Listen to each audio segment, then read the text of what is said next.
இப்போ ஒரு சின்ன குழந்தை 6 மாதத்துக்கு அப்புறம் நம்ம உணவெல்லாம் கொடுக்க ஆரம்பிக்க போகிறோம். அந்த குழந்தைக்கு 2 வாழைப்பழமாக சாப்பிட்டிங்கன்னா அதில் இருக்கிற பெக்டின் சத்து நிறையா இருக்கிறதுனால நீங்கள் ஒரு இலை சாப்பாட்டுக்கு போகிறீங்க, உடனே ஒரு வாழைப்பழம் வைப்பாங்க இலையோட. இப்போ ஆஸ்துமா இருக்குது, இல்லை வீசிங் இருக்குது, இவங்கெல்லாம் வாழைப்பழம் சாப்பிடலாமா? இது கொஞ்சமாக மேலே அந்த தோல் கருப்பானோடனே சில பேர் எங்களுக்கு இது வானான்னு அந்த பழத்தையே எடுத்து தூக்கி போட்டுருவாங்க. மாரிஸ்னு ஒரு பழம் இருக்குது, இது நடுவில் தான் ஃபேமஸ் ஆச்சு. இது இயற்கையாக மாரிஸாக வளருதா? நலம் வாழ இந்த எபிசோடில் நம்ம வாழைப்பழத்தை பற்றி பேச போகிறோம். மெயினாக வாழைப்பழம் நைட்டில் சாப்பிடலாமா? இப்போ வாழைன்னு எடுத்திங்கன்னா நம்மளுக்கு ஒரு 2000-3000 வித வாழைப்பழம் இருக்குது. கற்பூர வாழை, மலை வாழைப்பழம், பூவன்லேயே பெரிய பூவன், சின்ன பூவன், இந்த மாதிரி போயிட்டே இருக்கும். பல விதமாக கிடைக்குது. ஸோ எது நல்லது எது நல்லதில்லை? இப்போ ஒரு சின்ன குழந்தை 6 மாதத்துக்கு அப்புறம் நம்ம உணவெல்லாம் கொடுக்க ஆரம்பிக்க போகிறோம். அந்த குழந்தைக்கு நம்ம வாழைப்பழம் கொடுக்க போகிறோம்னா, நம்ம சவுத் இந்தியாவில் இருக்கோம் அப்படின்னா டெஃபினட்டாக மலைப்பழம் தான் பெஸ்ட்டு. ஏன்னா ஈஸி டைஜஸ்டபிள், ரொம்ப சாஃப்ட்டு, அதை நம்ம கையிலேயே ஈஸியாக அதை பிசைஞ்சிட்டு அந்த குழந்தைக்கு ஊட்டி விடலாம். ஸோ இது பெஸ்ட்டு ஆரம்பிக்கிறதுக்கு குழந்தைங்களுக்கு. பெரியவங்க போக போக எந்த வாழைப்பழம் வேணால் சாப்பிடலாம். பட் இந்த செவ்வாழைங்கிறது இதில் எக்கச்சக்க நியூட்ரியன்ஸ் இருக்குது. அதனால சில பேருக்கு இதை எடுத்த உடனே டைஜஸ்ட் ஆகாது. அது சைஸும் ரொம்ப பெருசாக இருக்குது. அதனால இதை 2ஆவோ 3ஆவோ கட் பண்ணி சாப்பிட்டா பெட்டர். அண்ட் பேசிக்காக சில பேர் என்ன பண்ணுவாங்கன்னா, இதையே லைட்டாக ஸ்டீம் பண்ணிவிட்டு சாப்பிடுவாங்க. இப்போ நேந்திரம் பழம், செவ்வாழை, இது 2ம் அந்த மாதிரி பண்ணி சாப்பிடுவாங்க. இது நல்லது தான். இப்போ வாழைப்பழம் எப்போ சாப்பிடணும்?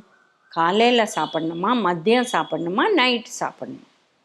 நீங்கள் எதுக்கு சாப்பிட்றேங்கிறது மோஸ்ட் இம்பார்ட்டண்ட். இப்போ மலச்சிக்கல் ப்ராப்ளம் இருக்குது, அதை தவிர்க்கிறதுக்கோசரம் நீங்கள் சாப்பிட்றீங்கன்னா தாராளமாக நைட்டில் சாப்பிட்லாம் ஒரே ஒரு வாழைப்பழம். இப்போ வாழைப்பழத்தில் 2 விதமான ஒரு நியூட்ரியன்ஸ் இருக்குது. இதில் பெக்டின்னும் இருக்குது. அண்ட் வாழைப்பழம் நம்ம சாப்பிட்டா ஈஸியாக மலம் வெளியில் போகிற ஒரு சான்ஸ் இருக்குது. பட் நிறைய பேர் என்ன பண்ணுறாங்கன்னா, நம்மளுக்கு மலச்சிக்கல் ப்ராப்ளம் தான் இருக்கே, ஒன்று என்ன 2ஆக சாப்பிட்டுடலாமே, இது ஒன்றும் ஆகாது அப்படின்னு நினைக்கிறாங்க. பட் 2 வாழைப்பழமாக சாப்பிட்டிங்கன்னா அதில் இருக்கிற பெக்டின் சத்து நிறையா இருக்கிறதுனால இது மலச்சிக்கலை ஆக்சுவலி கொண்டுரும், இது கான்ஸ்டிபேட் பண்ணிடும். அதனால நிறைய சாப்பிடக்கூடாது. ஒரு சின்ன வாழைப்பழம் நைட்டில் சாப்பிட்டா ப்ராப்ளம் இல்லை. காலையில் ஈஸியாக அவங்களுக்கு ஒன்றும் ப்ராப்ளம் இல்லாத காலையில் வேலை முடிஞ்சிடும். பட் நீங்கள் வாழைப்பழம் உங்களுக்கு ரொம்ப பிடிக்கும், உங்கள் ஃப்ரூட்ஸோடு நீங்கள் சேர்த்து சாப்பிட்ணுன்னா எப்போ வேணால் சாப்பிட்லாம். காலை உணவில் சாப்பிட்லாம், 3-4 மணிக்கு சாப்பிட்லாம். இதில் ஒரே ஒரு பிரச்சனை என்னென்னா, பழம் அப்படின்னா வாழைப்பழம் ஒண்டி தான் அப்படின்னு நினச்சிக்கக்கூடாது. நிறைய பழங்கள் இருக்குது, அதில் வாழைப்பழமும் ஒன்று. ஸோ அந்த மாதிரி யூஸ் பண்ணலாம். இப்போ யார் சாப்பிடக்கூடாது வாழைப்பழம்னு பார்த்தீங்கன்னா, நிச்சயமாக டயபெட்டிஸ் இருக்கிறவங்க, சில பேருக்கு வாழைப்பழம் சாப்பிட்டா அவங்களுக்கு டெஃபினட்டாக சர்க்கரை ஏறுறது. ஸோ உங்களுக்கு அந்த மாதிரி ஏறுறதா, நீங்கள் காலையில் சாப்பிட்டுட்டு 1.5 மணி நேரம் கழித்து நீங்கள் சுகர் எடுத்து வாழைப்பழம் சாப்பிடாத அன்றைக்கி நீங்கள் சாப்பிட்டுட்டு வேறு ஏதாவது பழம் சாப்பிட்டுட்டு நீங்கள் ட்ரை பண்ணுங்கள். டெஃபினட்டாக வாழைப்பழம் ஏறுதுன்னா நீங்கள் சாப்பிடக்கூடாது. எப்பாவது ஏதோ சின்ன பீஸ் சாப்பிட்லாம், பட் ரெகுலராக சாப்பிடக்கூடாது. பட் சில பேருக்கு ஒன்றும் ஆறுதில்லை. அதில் தான் ப்ரிசிஷன் நியூட்ரிஷன்னு வருது. அதாவது ஒத்தருக்கு ஒன்று அவங்க உடம்பு பிரகாரம் இது மாறுது. அதனால யாராவது வாழைப்பழம் சாப்பிட்லாமா கூடாதா அப்படின்னு கேட்டால், பெரும்பாலும் சர்க்கரை வியாதி இருக்கிறவங்க தவிர்க்கணும். பட் சில பேருக்கு ப்ராப்ளம் இல்லை, அவங்க சாப்பிட்லாம். இப்போ வாழைப்பழத்தில் ஸ்மூதி பண்ணி சாப்பிட்றாங்க, இவங்க கொஞ்சம் ஜாகிரதையாக இருக்கணும். இது நார்மலாக இருக்கீங்க, உங்களுக்கு சர்க்கரை ப்ராப்ளம் இல்லைன்னா தாராளமாக சாப்பிட்லாம். பட் சர்க்கரை ப்ராப்ளம் இருக்குன்னா நீங்கள் ஸ்மூதி அதுவும் வாழைப்பழம் போட்டு சாப்பிட்றது அவ்வளோ நல்லது கிடையாது. ஸோ இப்போ நீங்கள் ஒரு இலை சாப்பாட்டுக்கு போகிறீங்க, உடனே ஒரு வாழைப்பழம் வைப்பாங்க இலையோட. ஸோ அது அவ்வளோ நல்லது உடம்புக்கு, அதனால கட்டாயம் அதை சாப்பிட்லாம். பட் நீங்கள் 2 தடவை ஒரு நாளைக்கு சாப்பிட வேண்டிய அவசியம் இல்லை, ஒரு தடவை சாப்பிட்டா போதும். சில பேர் என்ன பண்ணுவாங்கன்னா, அந்த வாழைப்பழம் வச்ச உடனே எடுத்து வச்சுருவாங்க, அப்புறம் சாப்பிட்லான்னு. அது கூட ஓகே, ஒரு 3-4 o'clock கூட நீங்கள் வாழைப்பழம் சாப்பிட்லாம், ஒன்றும் ப்ராப்ளம் இல்லை. இப்போ ஆஸ்துமா இருக்குது, இல்லை வீசிங் இருக்குது, இவங்கெல்லாம் வாழைப்பழம் சாப்பிட்லாமா அப்படின்னு கேட்டால், இது நம்ம ஒரு ஃபுட் டைரி மாதிரி மெயின்டைன் பண்ணி, அவங்களுக்கு ஆஸ்துமா ஜாஸ்தி ஆகுதா வாழைப்பழம் சாப்பிட்டா அப்படின்னு நம்ம பார்க்கணும்.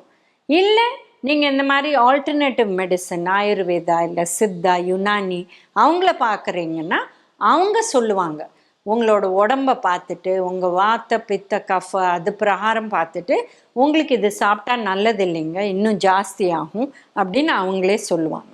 ஸோ சாப்பிட்லாமா கூடாதாங்கிறது உங்களோட ஹெல்த்தை பொறுத்து இருக்குது. இப்போ வாழைப்பழம் நீங்கள் வாங்கிட்டு வந்துட்டீங்க, இல்லை இப்போ பார்த்தீங்கன்னா இந்த வாட்டி பிள்ளையார் சதுர்த்தி, நவராத்திரி, சில கம்பெனிஸ் கூட வாழைப்பழம் அனுப்புதுங்க.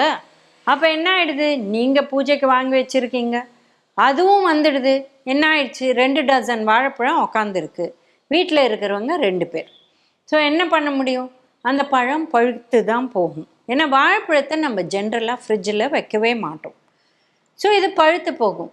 இது கொஞ்சமாக மேலே அந்த தோல் கருப்பானோடனே சில பேர் எங்களுக்கு இது வானான்னு அந்த பழத்தையே எடுத்து தூக்கி போட்டுருவாங்க, காக்கா தான் சாப்பிடும்.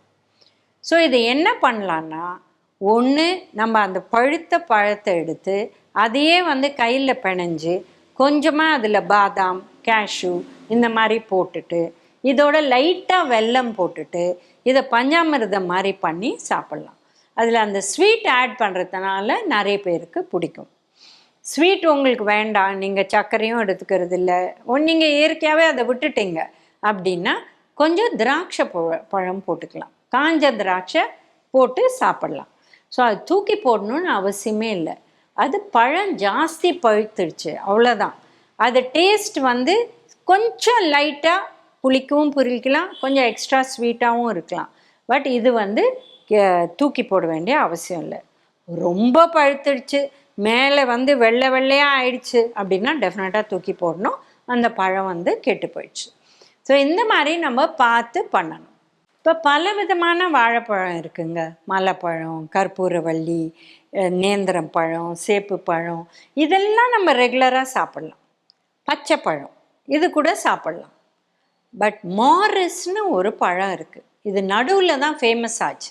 இது இயற்கையாக மாரிஸாக வளருதா அப்படின்னு நீங்கள் போய் பார்த்தா உங்களுக்கு பெரிய சர்ப்ரைஸாக இருக்கும். இது பச்சை பழத்தை எடுத்து ஒரு ஆசிடில் போட்டு அவங்க அதை எடுத்து விற்கிறாங்க. அந்த டேஸ்ட் மாறுறது அந்த ஆசிட்னால.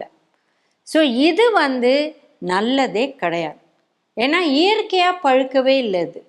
இது பச்சை பழம். இன்ஃபேக்ட் நீங்கள் மாரிஸ் பழம் வாங்கினா நீங்கள் அந்த சீப்பை பார்த்தீங்கன்னா மேலே பச்சையாக இருக்கும், அது கீழே தான் மஞ்சளாக இருக்கும். ஏன்னா அவங்க அதை எடுத்து இப்படி டிப் பண்ணியிருப்பாங்க. அதனால டேஸ்ட்டுக்கோசரம் இதை சாப்பிடாதீங்க, இது ஹெல்த்தியே கிடையாது. ஆசிட்ல ஏதாவது டிப் பண்ணி சாப்பிடவே கூடாது. ஸோ மாரிஸ் பழம் மட்டுமே சாப்பிடாதீங்க. இது இன்ஃபேக்ட் நம்ம ஜனங்கள் எல்லாமே விட்டுட்டா அந்த பழக்கத்தையே விட்டுடுவாங்க. ஏன்னா இது இயற்கையாக முதல்லேருந்து கிடைக்கக்கூடிய ஒரு பழமே இல்லை, இது நடுவில் வந்தது. இதை இந்த மாதிரி ஒரு ட்ரீட்மெண்ட் பண்ணி வைக்கிறாங்க, இது உடம்புக்கு கெடுதல். அதனால அது வேண்டவே வேண்டாம். மற்ற பழம் எல்லாருமே சாப்பிட்லாம், சிறிய அளவு சாப்பிட்டு ஹெல்த்தியாக இருங்க. நலம் வாழ என்னாலும் என் வாழ்த்துக்கள்.